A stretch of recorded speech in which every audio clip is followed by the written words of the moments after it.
We're back, and we're in the middle of trying to learn from the way that HIV infects a human cell to understand how we might better introduce health innovations into complex human systems so that we can have implementation and permanence of the change and then spread or scale up of that change.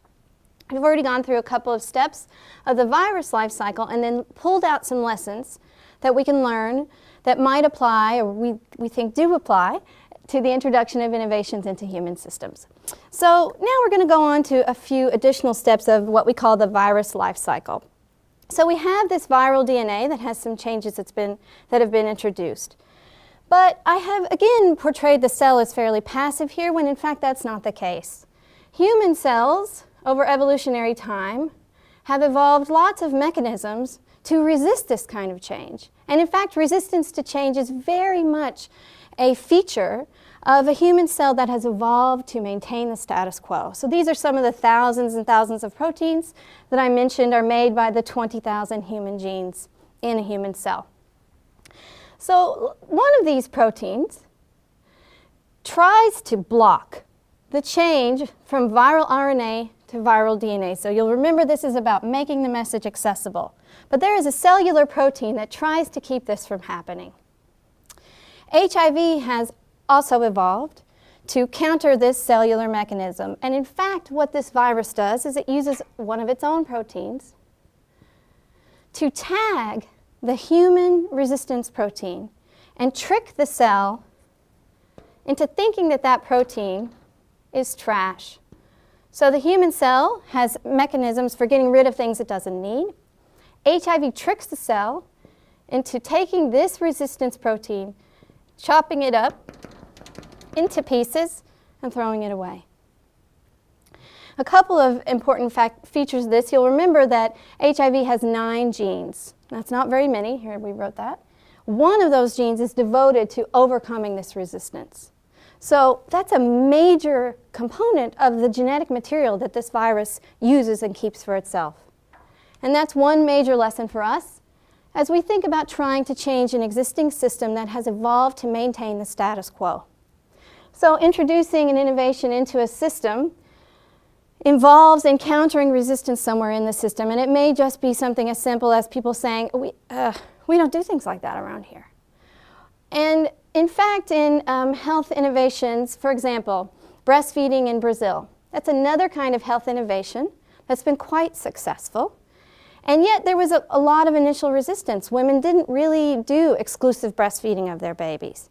So many changes have been introduced, for example, advertising campaigns, or introducing changes to the way that women were treated inside of the hospital, or something like not giving them formula right away. Those kinds of mechanisms have been geared toward overcoming resistance to this change that's very productive for human health. And that's also a strong, strong lesson that we can take from this biological model of spread.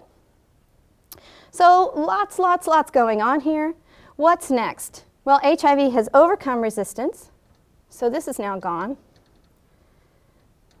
But I keep saying it really wants to get into the DNA of the cell. It really wants to take this DNA and make it part of the cellular DNA. That means it becomes part of the norms, the processes, the way that things are done inside of the cell.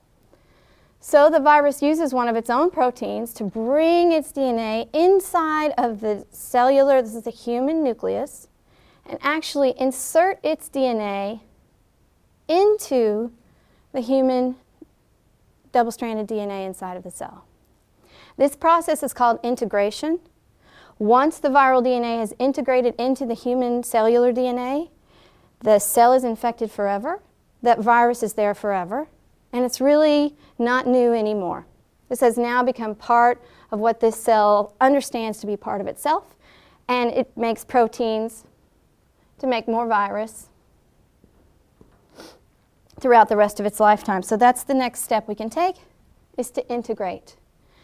Now in social science studies of innovation in health systems, that terminology is actually similar. We talk about integrating, we talk about getting into the DNA of the system.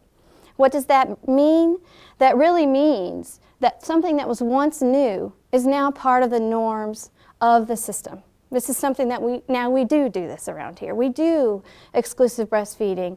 We do have times for another innovation I discussed in one of the other videos is when patients come to the door of the hospital with a certain kind of heart attack, if they get treatment within 90 minutes, they have much better outcomes. Once that innovation of changing treatment times to 90 minutes or less became part of the norms of the hospital, then that is what we do around here. It's no longer new.